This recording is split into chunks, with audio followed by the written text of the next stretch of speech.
Hello, my name is Chris Scalia, and I'm Director of Academic Programs at the American Enterprise Institute. It's my pleasure to welcome you to tonight's panel discussion, Expanding Prosperity, Opportunity and Mobility in Post-Pandemic America. This important conversation is part of an ongoing partnership between the University of California, Berkeley and AEI to promote civil discourse across the aisle about pressing policy issues. In 2019, we co-hosted a wonderful conference at Berkeley, and we look forward to teaming up again in the future, hopefully in person before too long. Special thanks to Christian Gordon and Debbie Kelly at Berkeley for helping make this happen. Many of tonight's attendees are members of AEI's student network, undergraduates from around the country and across the ideological spectrum who are interested in promoting more substantive and thoughtful policy conversations on their campuses, and in participating in immersive seminars and conferences featuring professors, think tank scholars, and other experts. If you know of exceptional college students who'd be interested in participating in such activities, please have them check us out at the link we're dropping in the chat box. We're also delighted to see so many members of AEI's faculty network, along with dozens of Berkeley students, faculty, and alumni. Thank you all for taking time out of your busy schedules to join us. The format of our event is straightforward. In a moment, our moderator, Angela Rachidi, will introduce our esteemed panelists. They'll converse until about 10 after, when Dr. Rachidi will turn to your questions.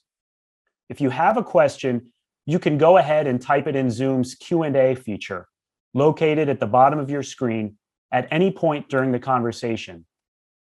You can also use the upvote feature to emphasize questions you think are especially good and would like to hear answered. Please note, though, that we're recording this event, so if you'd like your question to be anonymous, please note that in the question itself. After the Q&A, Berkeley's Christian Gordon will offer a few parting words. With that, it's my pleasure to introduce Dr. Rachidi. She's the Rowe Scholar in Poverty Studies at AEI, where she examines the effects of federal safety net programs on low-income people in America. She's an expert in support programs for low-income families and also studies the effects of the Earned Income Tax Credit and the Child Tax Credit. In addition to her work with AEI, Dr. Rachidi is affiliated with the Institute for Research on Poverty at the University of Wisconsin-Madison, go Badgers, and the Economic Self-Sufficiency Policy Research Institute at the University of California, Irvine. We're delighted and grateful she can guide tonight's event. And I should add, grateful to all of tonight's panelists for sharing their expertise. Dr. Rachidi, take it away. All right, thank you so much, Chris. And it's great to be with everybody. So good afternoon or good evening, depending on from where you are all joining us. As Chris mentioned, we have a great panel tonight to talk about how to reduce poverty and increase opportunity in the United States. So I am going to start by introducing our three panelists. I am going to read a little bit about their bio because they're all there. We have three very impressive individuals who know a great deal about their topic area. So first we have Ian Rowe. Ian is a resident fellow at the American Enterprise Institute, where he focuses on education and upward mobility, family formation, and adoption. He is the co-founder of Vertex Partnership Academies, a network of character-based international baccalaureate high schools opening in the Bronx in 2022. He's also the chairman of the board of Spence Chapin, a nonprofit adoption services organization, and the co-founder of the National Summer School Initiative. He concurrently serves as a senior visiting fellow at the Woodson Center, and he's a writer for the 1776 Unites campaign. Ian is very well published in the popular press and has a new book forthcoming titled Agencies. So welcome, Ian. We also have Jesse Rothstein. He's an economist whose research focuses on education and tax policy and how public institutions and families affect children's academic and economic outcomes. He researches the value of school infrastructure spending, affirmative action in college and graduate school admissions, and the causes and consequences of racial segregation. Dr. Rothstein's work has been widely published in academic journals. Previously, he served as a senior economist for the Council of Economic Advisors and as a chief economist at the U.S. Department of Labor. Last but not least, we have Stacie Olivares. She is an experienced C-suite executive, an independent board director, economic advisor, and a policy expert who works to democratize capital and works on issues related to governance and diversity, equity, and inclusion. In 2019, California Governor Gavin Newsom appointed her to the Board of Administration of the California Public Pension Fund. Ms. Olivares also serves on the board of the Hispanic Heritage Foundation, established by the White House in 1987 to advise on policy issues and advance Latino leadership nationwide. So welcome, all of you, and thank you so much for being here today. So as we agreed, we are going to start with some brief remarks from each of you about fighting poverty and creating opportunity in America.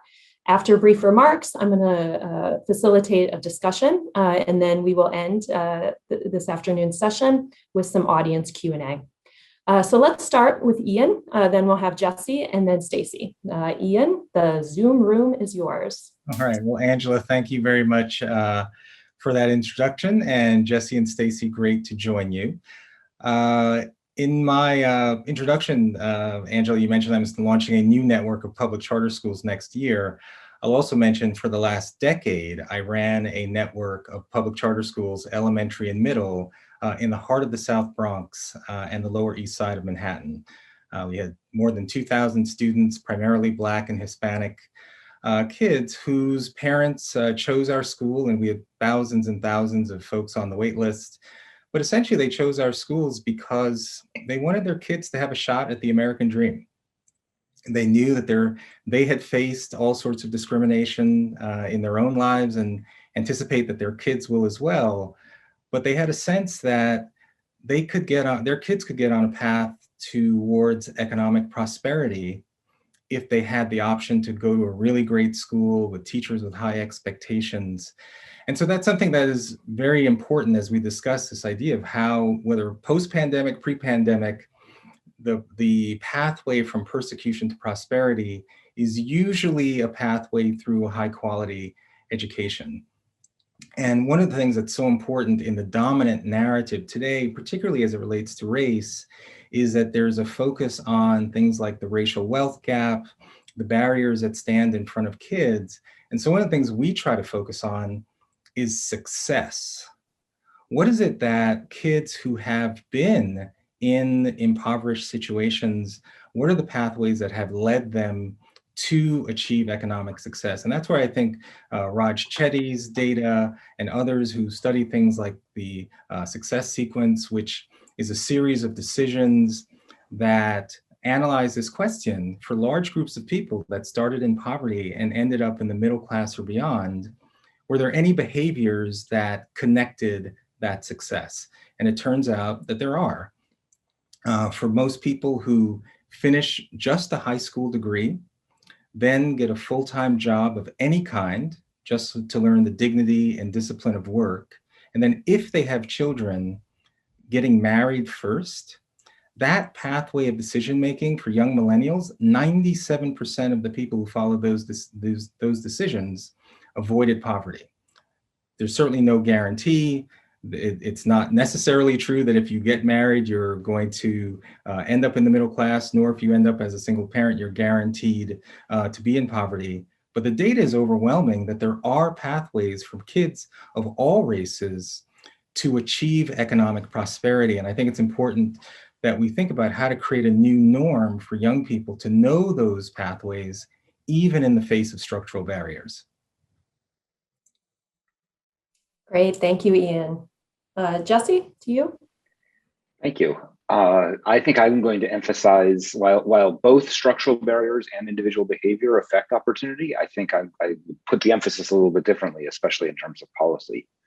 But let me start by this was framed as a post-pandemic America. Let me start by talking a little bit about what the pandemic has done. The economic impact of the pandemic has been enormously unequal. People sometimes talk about a K-shaped recession. That for most white collar workers, people who spend most of their day working on computers, or in meetings, the pandemic was inconvenient.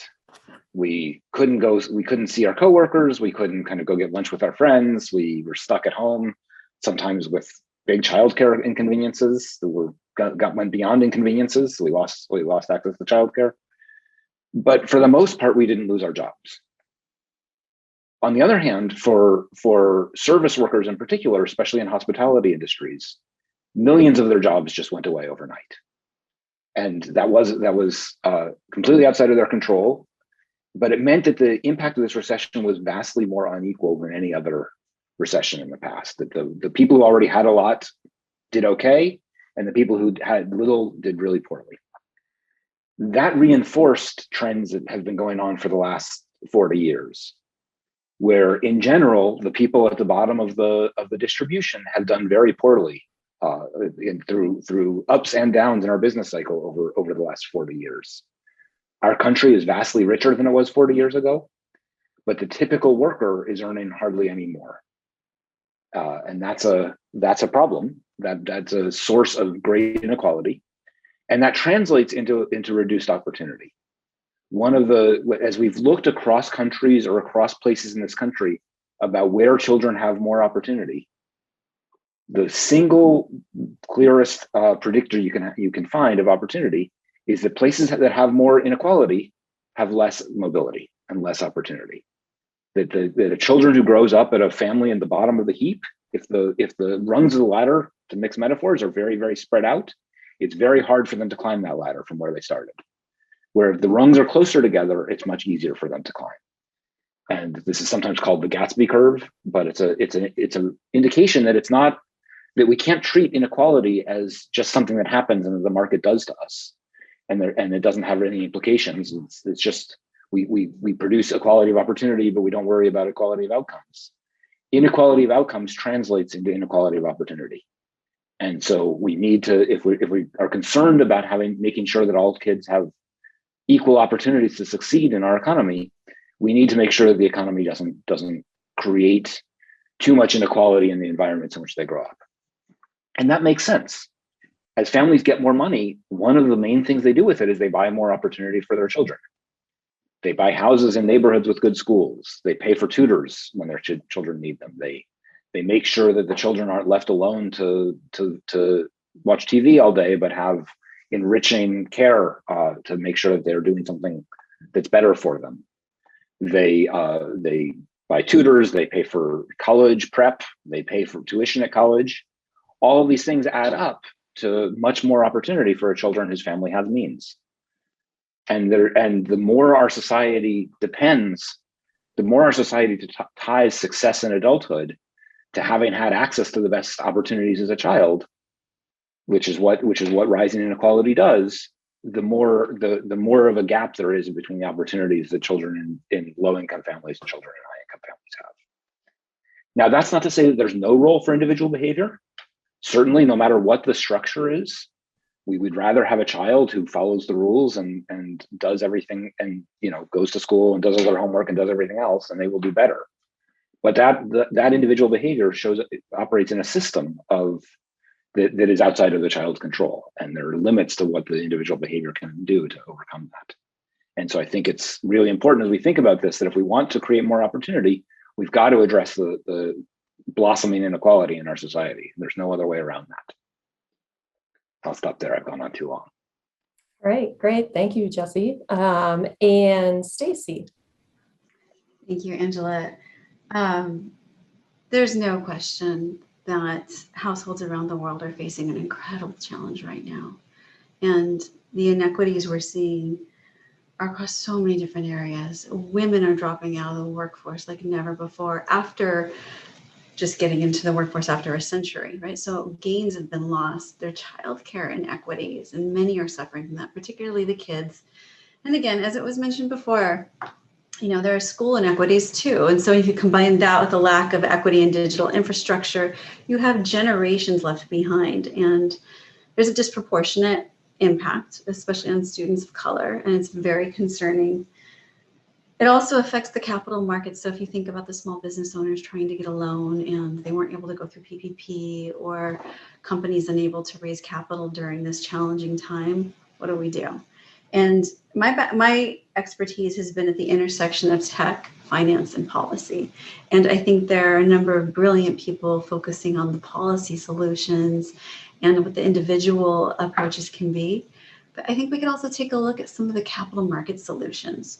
So when we talk about, for example, small business loans, maybe we focus on aggregating small business loan debt, getting it rated, and then available for institutional investment.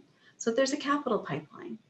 Or maybe when we're talking about the lack of digital infrastructure, we find a way to create infrastructure bonds or other types of investment vehicles so that we can create equitable digital infrastructure so kids can learn remotely. So I like to incorporate different perspectives and find solutions that will work for all of us. Great, thank you. And I can't wait to dig into that a little bit more. But first, each of you have kind of touched on this issue a little bit already, but I wanted to kind of start the discussion by talking about the underlying causes of poverty and limited opportunity. And so Jessie, you kind of talked about the structural barriers. Ian, you started to talk about kind of individual behaviors and how individuals have agency and kind of can control their destiny. I think, Ian, I'll start with you by kind of asking you this question because you talked about your background in charter schools in New York. So you really have experienced firsthand structural barriers for children. So I'm curious from your perspective, how do you think about this issue of structural barriers versus cultural barriers? And do you think that that's a useful way to even think about this issue? I think you have to think about both. So in the district in the South Bronx, District 8, where some of our schools are located, in 2015, if you were a ninth grader and started high school, 4 years later, only 2% graduated from high school ready for college. Meaning that you started ninth grade and along those 4 years you dropped out, or 4 years later you actually did earn your high school diploma, but you still had to do, take remedial courses in reading or math if you ended up going to college. That's a situation that's terrible. Those outcomes are terrible. But what makes it even worse is that if you're a parent in that district and you have a kindergartner who's about to go to school, you are trapped essentially to only send your child to the same schools that have been producing those outcomes for generations. So from a structural barrier perspective, that is a huge structural barrier because a 5-year-old kid can't create school choice, but is one of the first prongs to get on the ladder that Jessie's talking about. We got to give kids a shot. And, if they don't even have the ability to go to a school with, again, high expectations, the ability to expand your horizons for what's possible, it makes it very difficult to then get on all the next rungs that are so important for economic prosperity. And I'll come back to cultural factors as well, but that's clearly one structural barrier that from a policy perspective, school choice and charter schools, I think, are a highly effective intervention. So that's a good point. So maybe Jessie, I'll turn to you and then to Stacie. So Jessie, you did talk about structural barriers and how we have to deal with inequality. So Ian just said school choice is one thing he would like to see to address some of those issues. Do you agree? Do you not agree? Do you see that as having a role, or what other things would you propose? So I don't really agree. I think that Ian is right to point to the problem that that low-income kids need access to excellent schools. And there's no question that that's a key part of creating more opportunity. But what we see when we give people school choice, what you wind up with, it depends on the exact design of the choice system, but what you wind up with is that the overwhelming determinant of what school people choose, the overwhelming determinant is they choose a school close to them because transportation is a huge barrier, and even getting your kids to a school far away is a hassle. But then once you take out distance, the next overwhelming determinant is they choose schools with wealthy students. And what you wind up with is that the wealthy students use choice to concentrate just as much as they would have under any other system. And it's very hard to design a large-scale choice system that doesn't reproduce that segregation. And you see it over and over again. I think the hope of school choice has always been that people would choose well-run schools, and that would create market incentives for the schools to be better run. But over and over again, we don't see that. We see that people choose schools that have wealthy students, and that doesn't create the incentives. Now, charter schools they're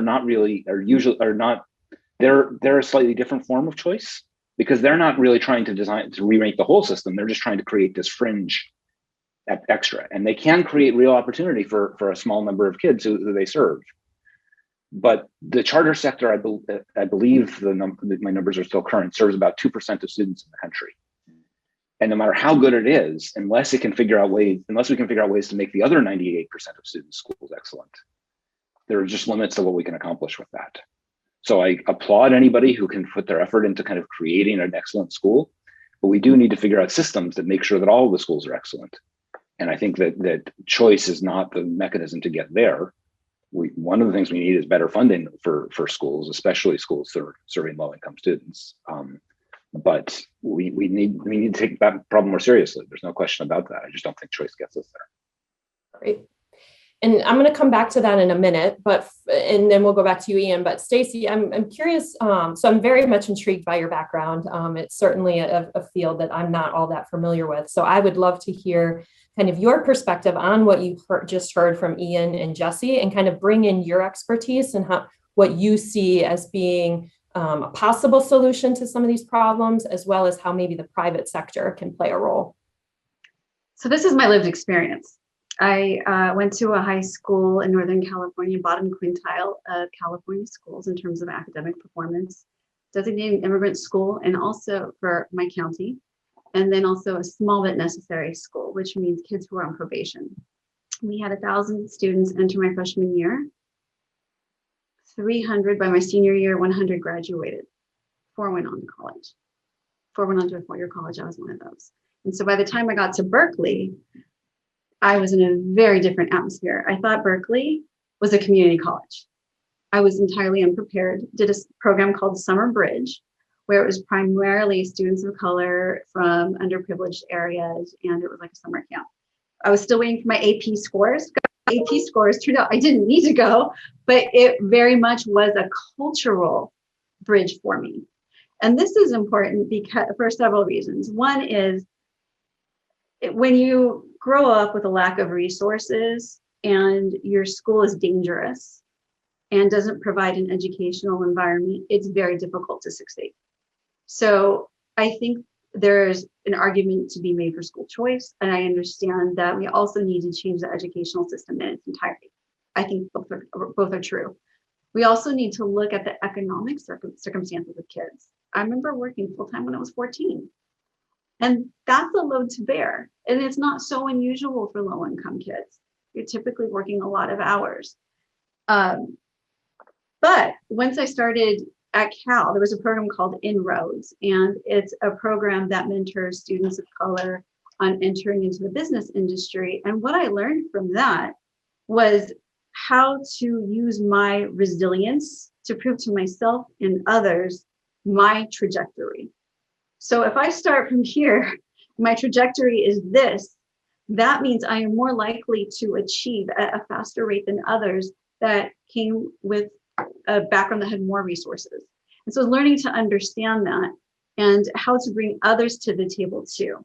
So if, for example, we're talking about school choice, and I don't want to talk too much about that, but say a child is going through a program like ABC or goes to a boarding school and it's an uncomfortable environment at first, but great education. How do we ensure somebody feels like they're part of that community and then can go forward and succeed? And I think that's part of it too. So it ends up being a spectrum in the pipeline, everything from school to working as a young adult, and then later to capital, like how do you grow your career? How do you gain investment? They're all related. Very good point. Yep. So I've heard this argument before, the one that Jesse made about charters and about we just need to spend more money on maybe the system, on schools. But I also spent about 15 years living in New York City and witnessed firsthand some of the best funded schools in the city and that had really terrible outcomes. So Ian, I'm just curious from your perspective, and again, given your background, like this idea of just that schools aren't well resourced, like, is that the problem, or do you see something else? Yeah, it's a good question. So first, let me just start with this idea of school choice. And we should just be completely honest and say that school choice exists all over the country. Middle and upper class people exercise school choice every single day, right? They move to great neighborhoods in the suburbs that have wonderful tuition-free public schools. They're able to pay taxes, or they can send their kids to private school or parochial school. So school choice totally exists. The question is, do we want to empower low-income families to have the same school choice that exists for middle and upper income families? And for me, that is a resounding yes. I mean, the last thing I want to do is restrict low-income kids from even having a shot at the options that middle and upper income folks can take for granted. And you know, Jesse, you're right. The total percent of charter school kids in the country is relatively small. It's still 3 or 4 million. But in New York City, out of 1.1 million total kids, there are about 125,000 kids in charter schools today, with waiting lists of, I think, 60 to 70,000. And the constraint is not demand and interest. We could have many more charter schools right now, but there's a cap. There literally is a legislative cap. And so all of these parents who desperately just want a shot for their kids, you know, that's the constraint. So when you say that charter schools only represent a small percent, that's not because there isn't great demand or that there could be a greater impact. There would be, especially if the caps were released. And last point, Angela, yeah, in terms of funding, I mean, New York State, we have some of the highest per pupil in the country. I mean, Jesse and I had a email exchange about this prior to the webinar. You know, charter schools receive less funding than traditional district schools. So charter schools get about, in New York City, $17,000, $18,000 per student. Traditional district schools, it's north of 20,000, and that's just the city funding. General ed, you add on special ed funding, that can be an additional $10,000 to $19,000 per kid. Then you add on Title I and you add on facilities funding, you're into some pretty big numbers. And there is definitely a disconnect between the level of money that's being invested and the academic outcomes. That they're not on a parallel path. Let me just clarify one thing I said. I didn't intend to say that spending is the only thing we need to do. Spending is a piece of the answer. It is not the only answer. There's more to it than that. Okay, great. Thank you. Yeah, for that clarification.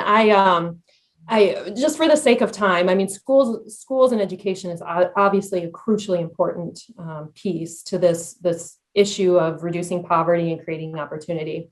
But we can't forget that kids actually are more influenced by their home life. They probably spend more time in their home life and influenced by parents and their community and their extended family. So I guess maybe, Jesse, to you, kind of thinking about beyond just education in schools and some of those structural issues, I guess, what role do you see for family? And then what role do you see for government and public policy to kind of influence family life?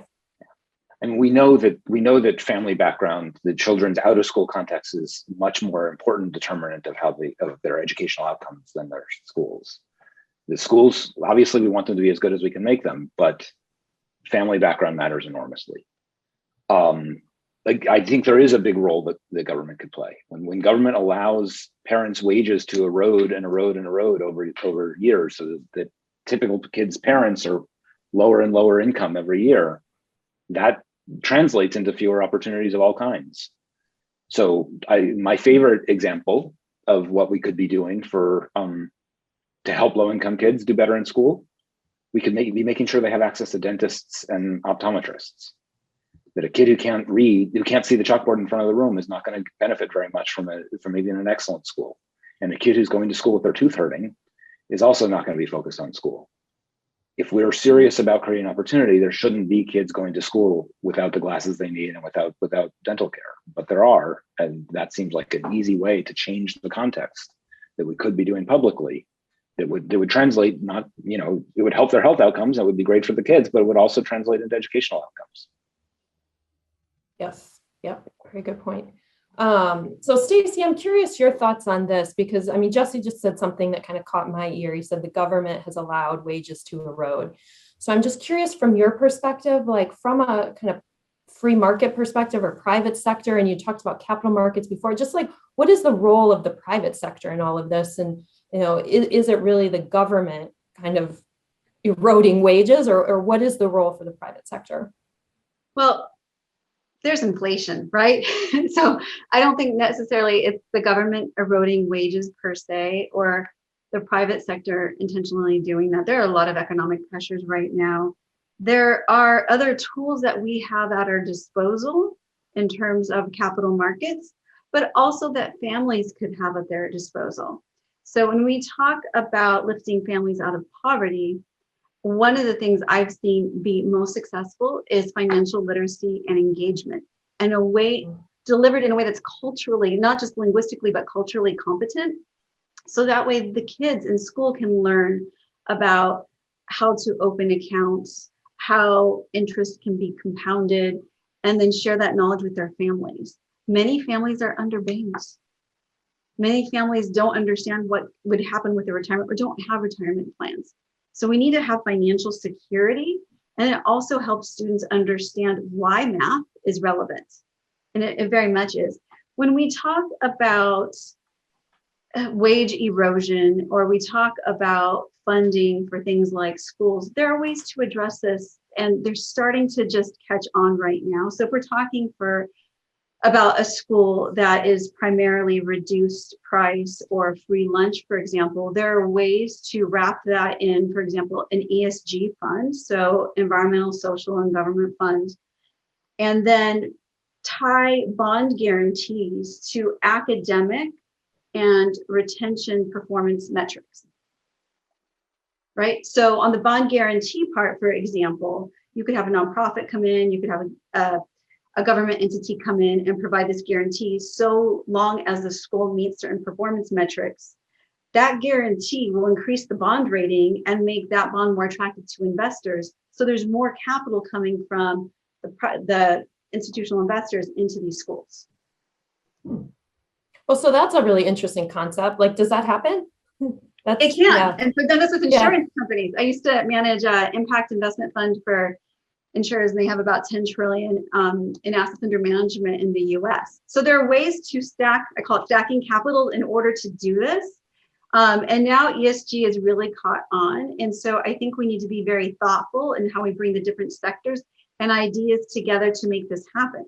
We're all in this together. It's not like a low-income area is really that separate from a high-income area, because we're all part of the same economy. And when we see the demographic shifts that are happening, we know, particularly for low-income households, that's the majority of this country. We need them to prosper. We all need to prosper.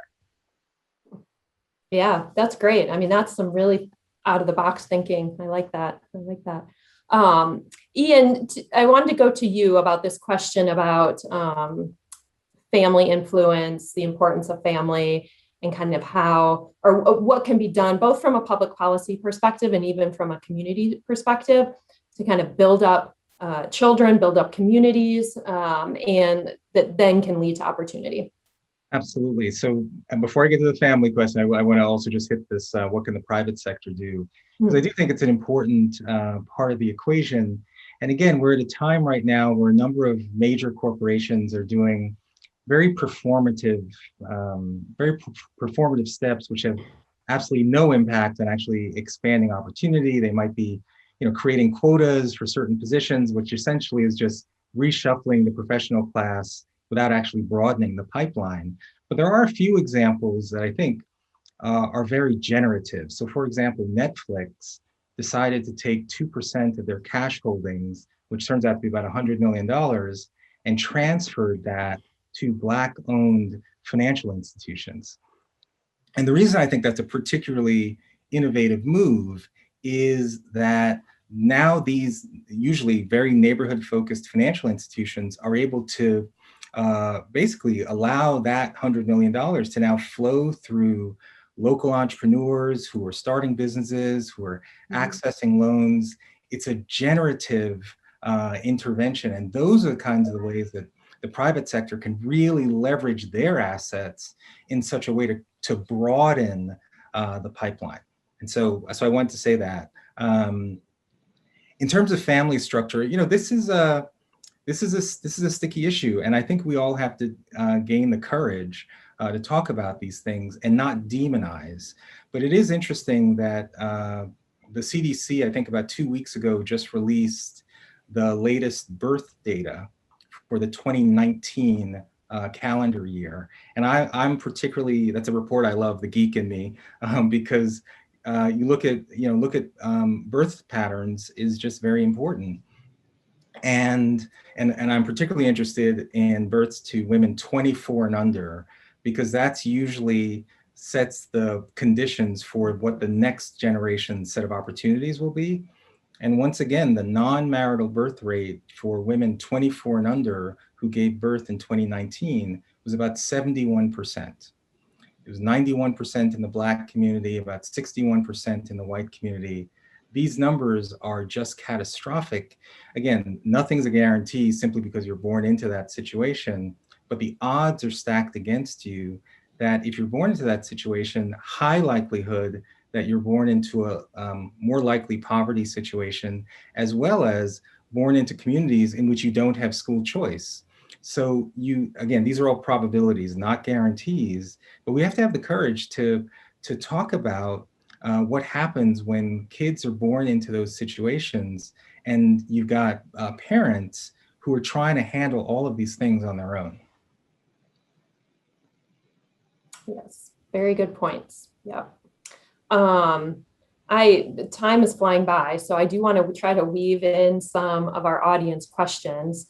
And so I'm going to kind of combine two a little bit. So one question from Sean kind of gets back to the school issue. And I think this is a follow-up really to something, Jessie, I wanted to ask you anyway, because you had mentioned the issue of funding. You said that's only one piece of the puzzle. There's other things.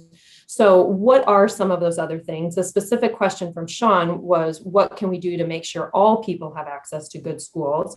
And so if you could just focus on, if it's not necessarily funding, what are some other things we could do?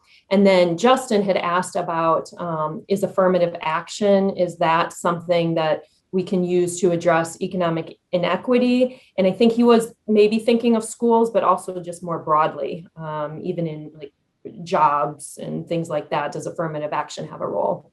So Jessie, if you could address any or all of those questions. Sure. These are really big questions, and I certainly don't have all the answers to them.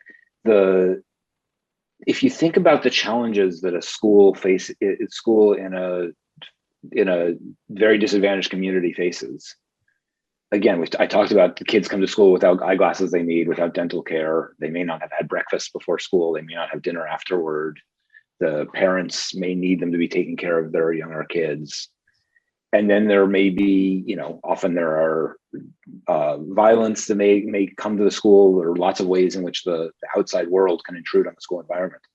It's a really hard situation, and we're asking these schools to perform miracles. So I do think that kind of making sure that those schools are better resourced than the schools that serve wealthy children is a part of the answer. But it's not easy. I think a lot of the answer is doing our best to provide wraparound services to kids so that a lot of those things that they're bringing from out of school are available to them. So school-based medical centers are a increasing thing that I think has been shown to be successful. Providing primary care to kids in schools so their parents don't have to take a day off work to get taken to the doctor. And you can provide dental care and eye care similarly. I think access to school meals, we've seen success in places that have added school breakfasts for children who don't have access to breakfast at home. I think all of those are important. I think we also, a piece of this, which is not outside the school system, but is going to be important to ensuring that all kids have access to good schools, is we have to get around this extreme residential segregation that we have in our country. That a situation in which poor kids live in cities and rich kids live in suburbs, and there are different jurisdictions that run different schools, is never going to be one where we can sustain excellent schools for all of them. Now, that's a much bigger issue, how to solve that, but I think there is a big public policy role in trying to address that. So that's another piece of the answer. Yeah. I mean, yeah, that's a really good point. And I actually wonder, Stacie, if you have any thoughts on kind of this issue. So the residential segregation, I mean, much of that does stem from how we finance schools in terms of property taxes, and so wealthier people tend to move to areas that have good schools, and those are the higher cost areas.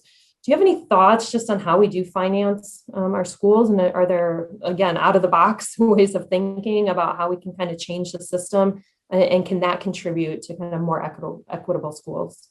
Sure, and these are initial thoughts too, so they're not always tested. There's some examples of these, but just as Jessie was just talking about needing to have more wraparound services and medical centers on site, health insurers, for example, are always looking to increase their consumer loyalty. And this might sound like they're tapping into a new market, but to the extent that they're able to provide services on site or for free, I think that could be very valuable for insurers and for the families who don't have other access to medical care or might not feel comfortable getting medical care somewhere else. So there could be some market opportunities there to partner. But who's bringing those parties together, right? If the school is so under-resourced, how does that happen? So I think it takes some broader-based partnerships. There's massive inequity, by zip code. And there are ways to deal with that. We'd have to get rid of the system, at least here in California, by which we use property taxes to fund schools. I'm not saying we should do that. And again, my comments are only my own. But we could look at different ways of funding schools. So there are different types of sponsorships. There are different types of bonds that are used. And we're starting to see that more with some charter schools. There could also be scholarship opportunities too that are financed, so that students that really excel are able to win access to funding. And that would help alleviate some poverty issues. Is it going to change anything systemically? No, these would have to be done in tandem. And I think that's very important as we talk about school choice and as we talk about needing to change the infrastructure. I think they both have to be done. I mean, the one thing I'd say there is residential segregation is a challenge. I mean, again, in the South Bronx, where the schools where we are, as the crow flies, less than 2 miles away, across the East River is the Upper East Side, which is, one of the highest income districts, not that far from the lowest income district. But something that we said to our kids, which was, almost 100% Black and Hispanic, 90% low income, it's not as if we have to wait for white kids to come to our school to be able to run an excellent school, right? That while we fight for those structural changes, that doesn't relieve us of the responsibility to have the same exact expectations that exist anywhere else. And, so this idea of excellence resides within is a really important point to keep reinforcing with kids in low-income communities, because they can't control when residential segregation is going to change, right? And to the point about wraparound services, there are some things we could do. Like, for example, we had elementary and middle schools, and it was clear that kids were coming in without having had high quality early learning experiences. So we started pre-K. We were one of the first charter schools to get to our kids when they were 4 years old. But then we saw, we knew the younger siblings were being born. We knew at some point those kids would be coming to our schools as well. So we created a partnership with the Parent-Child Home Program, which is a 2-year home visiting partnership where the younger siblings, starting at 18 months old, would have an early learning specialist go to the home, sit with toddler and the parent 2 times per week, 30 minutes per visit, a new book every week, to sit with the parent to build their capacity to become the at-home reading coach, so that they could become a much better advocate for their kid and they could be much more involved in their child's education. So by the time that toddler reaches pre-K, their vocabulary, their social emotional development, all that is so much more than it would have been without that intervention. So I think there are ways that, as we think about these structural barriers of, trying to normalize funding policies, our kids don't have time to wait. And this idea of building excellence within needs to be the mindset that I think all educators need to practice. Mm-hmm. Great thought.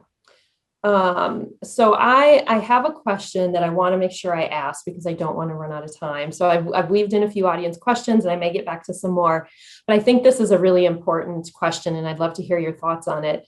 So we obviously have had a very challenging year with the pandemic.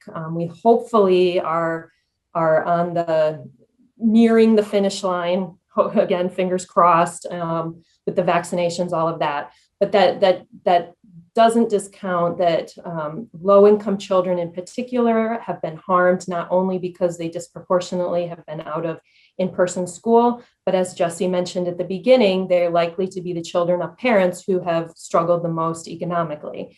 So I guess my question, and this is to all three of you, and maybe we can start with Jessie and then Stacie and then Ian, but thinking about coming out of this pandemic, what kind of worries you the most about these children in terms of escaping poverty and opportunity for them?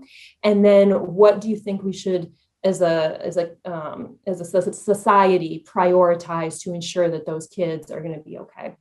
Jessie, maybe start with you.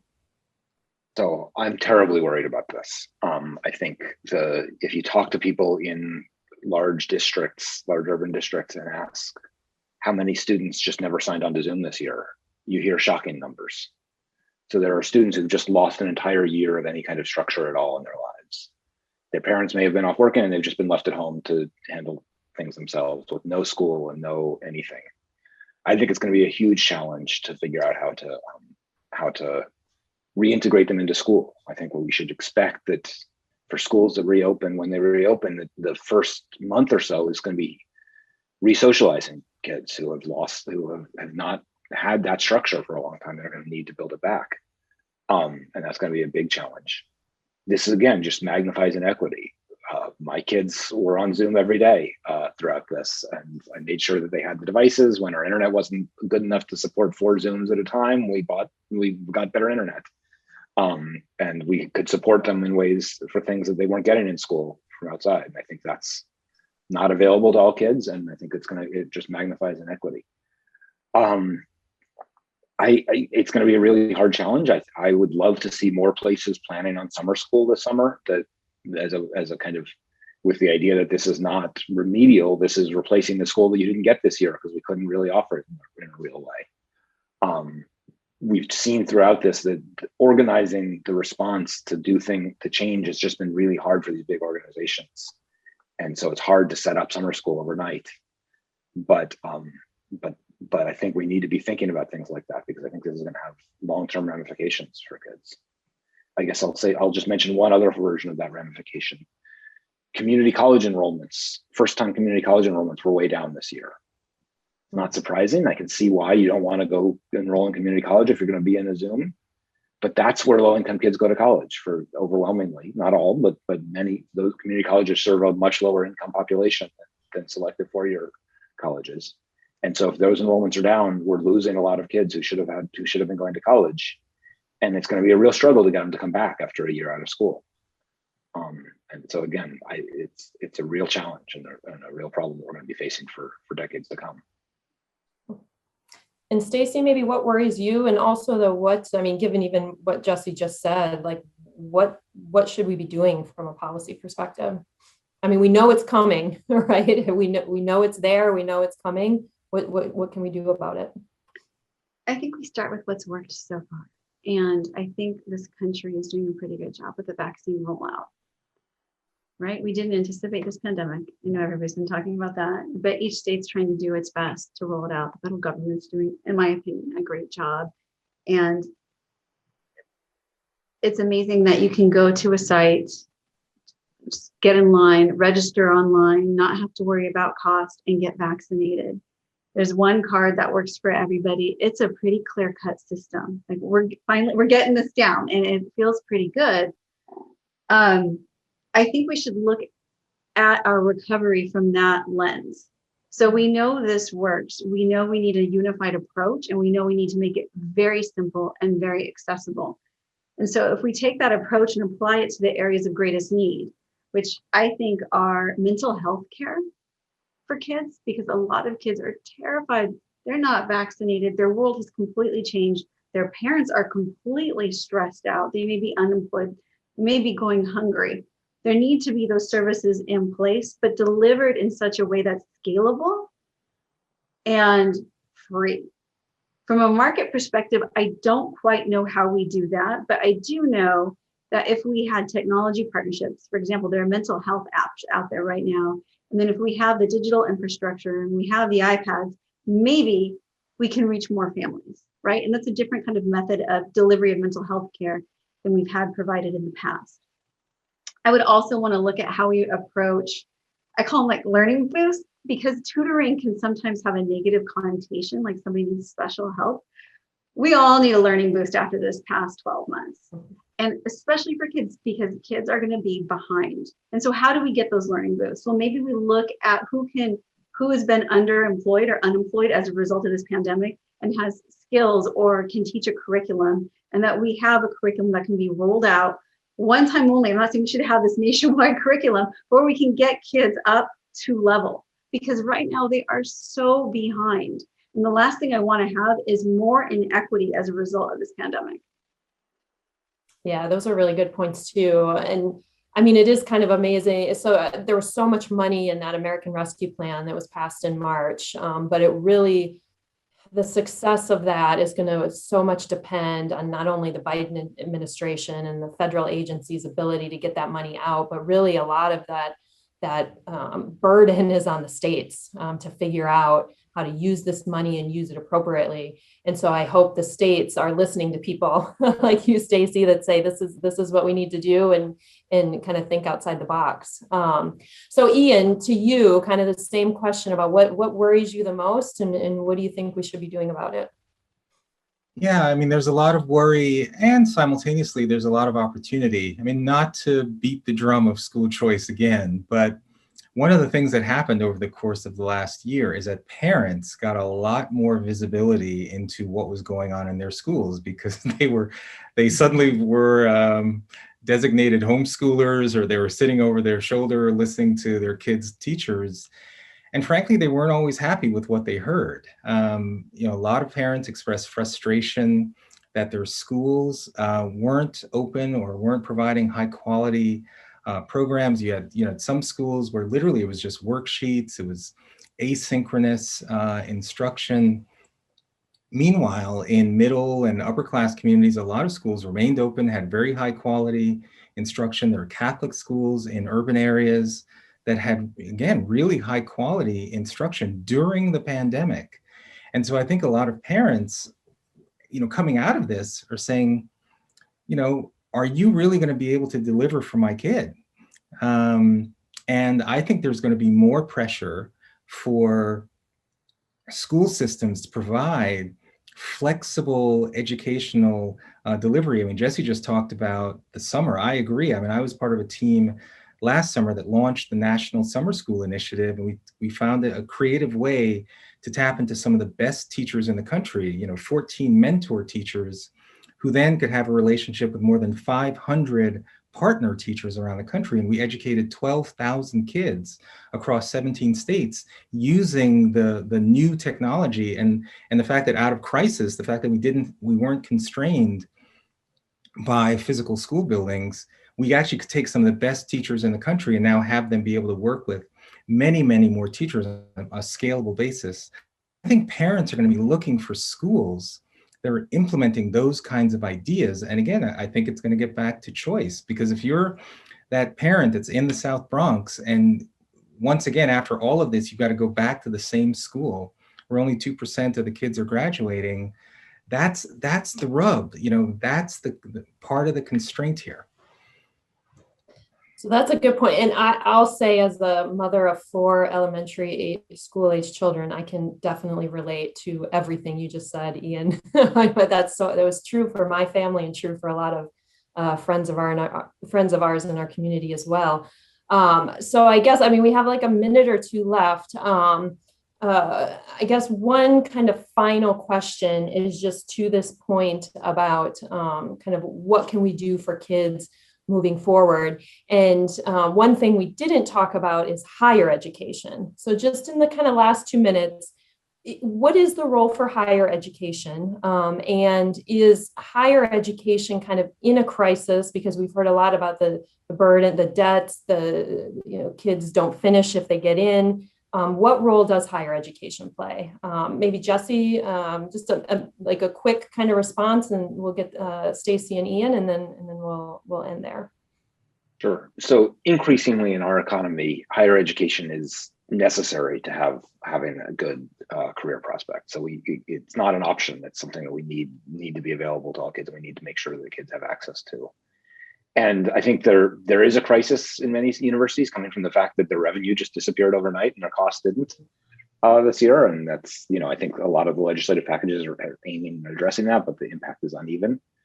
I think we need it. I think we need to recognize that we put way too much attention on the elite schools where I teach, where I think Berkeley is important and it's a key part, but so many more students go to community colleges and go to non-selective public universities.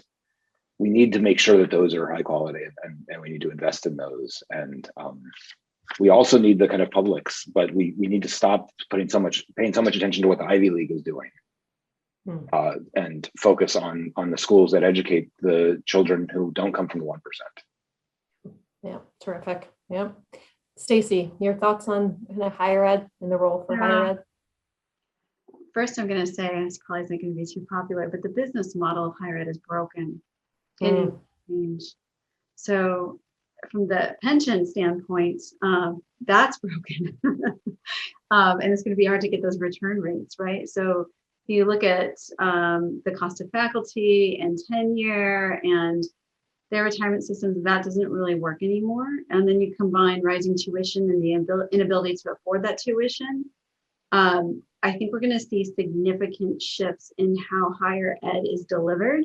And I think the pandemic has forced people to really consider more online delivery, even though it's not as engaging. I loved my Berkeley experience. It was incredibly rewarding.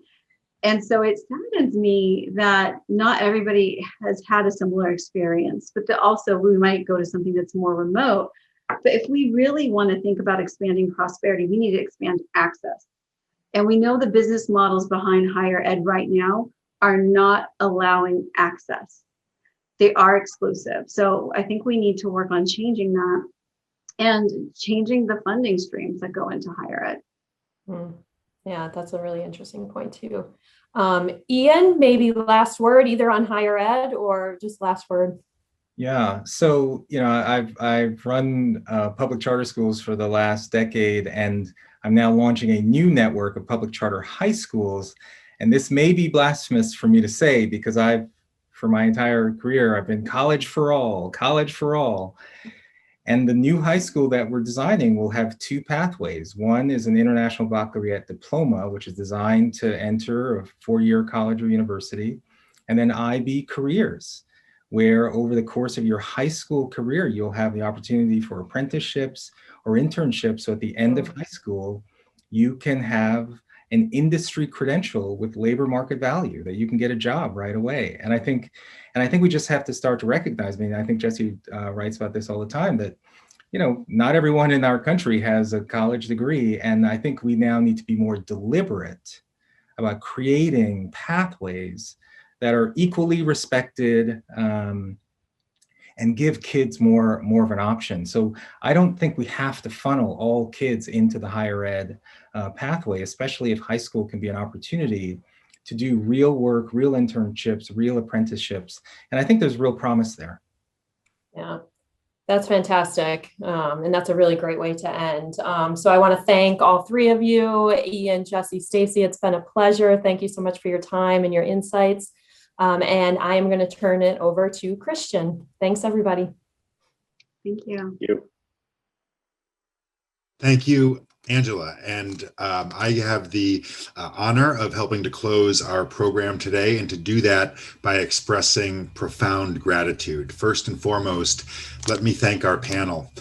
You have allowed us today, both of our institutions, to live our shared values around the competition of ideas, diversity of thought, and respectful discourse. And for that, you have my personal appreciation. Our institutions inform policy, find solutions, and train the next generation of decision makers. And when we can come together, we not only model respectful discourse and impactful thought processes, we're also benefiting from the skills and abilities of each other. So thank you again. I want to thank my friend and collaborator, Christopher Scalia from the American Enterprise Institute, for doing yeoman's work in creating this event and this opportunity. I also want to thank Suzanne Gershowitz, the Vice President of Administration and Counsel at AEI. Back when we hosted the Western Regional Policy Summit, it was thanks to Suzanne's efforts in reaching out and collaborating. We were proud to do it, and I look forward to many future such collaborations.